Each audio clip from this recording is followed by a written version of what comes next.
Guess who's back? Back again. Shade is back. Welcome back to my channel, bosses. I know it's been a long time since I'm not posting a lot of things, but now we are back with new content for you about investment, about real estate, about boats, about lifestyle, and everything that comes to my mind. And today, here on the Show Me the Money, I want to talk to you about wholesale.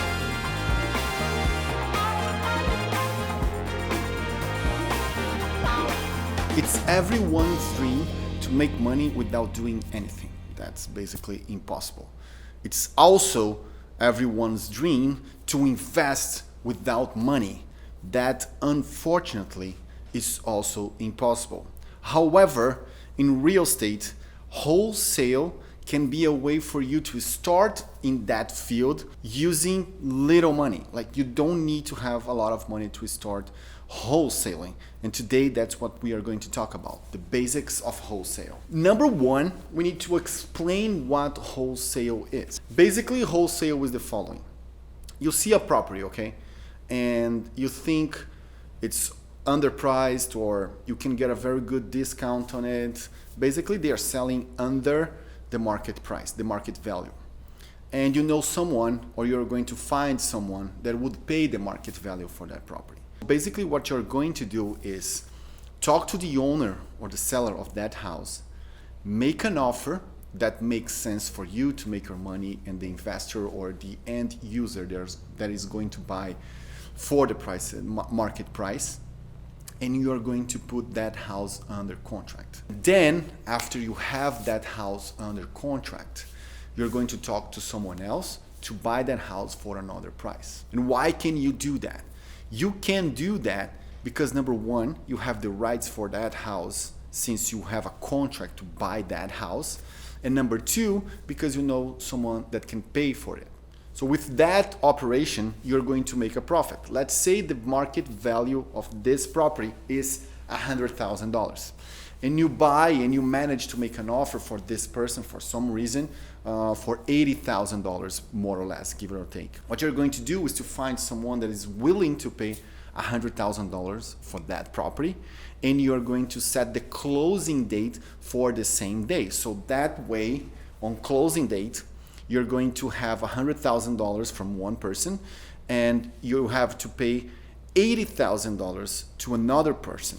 On this side, you have your buyer, and on that side, you have your seller. So with that, you're going to make a $20,000 profit. However, it's illegal for you to use the funds from your buyer to pay for your purchase in the first place. Why? Because you cannot sell that house yet. You cannot close that house yet with the buyer because it's not yours. You first need to close the purchase that we are doing for $80,000, and it can be in the same day, but you need to close that first, and then you're going to sell that house. So how do people do that? Usually when people do wholesale, they have a private lender. People that lend their money for 1 day, 2 days, 3 days, however it is the timing that you are working on with the buyer and the seller, to be able to do that process. As I told you, it's illegal to use the funds from the buyer to finance your purchase. However, you can have a private bank or a private individual that's going to lend you the money that you need to purchase that house for 1 day, 2 days, 3 days, until you are able to close the property with your buyer. Once you close, you pay him, you pay the interest, and you end up with the profit. And even though this sounds super easy and super basic, it's very hard in the market right now to be able to do that for a single reason. The market has a low inventory. So there's not a lot of properties that you can use for that matters, because everybody that is selling, they know how hot the market is, so they are not underpricing their property. So it's very important that you make a deep market analysis before you do that wholesale, because in the end it's going to be your risk. To buy that property for $80,000, even though you financed most of it, you had to make a deposit. So that deposit is your risk. If it's going to be 1%, 5%, or 10% from the purchase price, it doesn't matter. You need to put the lowest amount of money possible, but that's going to be at risk because once you are over the inspection period, you are over the financial contingencies or whatever, you're still going to lose that deposit if your buyer don't close or if you cannot find a buyer. Of course, you're going to try to balance that with your buyer because your buyer to purchase that property also, they are going to make a deposit to you, and if they fail to close, you can try or you can collect the deposit that they made.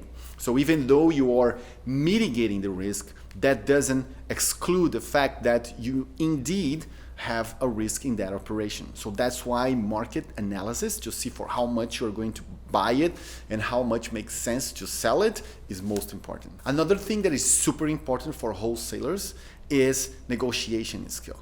As I told you, the market has low inventory, and at the end you're negotiating this property for a price that is going to be under market. So number one, you need to find making a lot of phone calls to owners, to for sale by owners, to agents, to whoever, people that you know that might sell their house, or driving around your neighborhood or neighborhood that you want to work on and talk to people and convince them to sell the house for a price that is under market. And the reason you are going to be able to do that, usually you're going to say that you're going to pay cash for the property, and of course they are going to request that you do quick closing. So everything that you need to use to negotiate with that person, you need to do it very sharply, especially in a market how it is right now. A couple of years ago or even 3 years ago, it was easier to do wholesale because there were more properties in the market, so it was easier to negotiate. Right now, with such a low inventory, it gets harder. As you saw, there's no easy way in. Of course, this is a way that anybody can enter in the real estate market, because since you only have to do the deposit, you can have a partner to do that. You're going to do the legwork and they are going to put the money, or you're going to split that deposit with them and everybody's going to contribute a little bit more or a little bit less. So what I'm saying is you don't need $100, $200, $300, $1 million to start in real estate. You can start with as low as $1,000, $2,000, $3,000 and start doing wholesale. Your success is going to depend basically on your negotiation skills and the fact that you know how to analyze a property to see if you can buy under market and sell at market price or even higher. So if you are looking to start in real estate, this is a great opportunity. It's not easy. There is risk. However, it has the lowest entry barrier in the market that you can find. See you in the next one.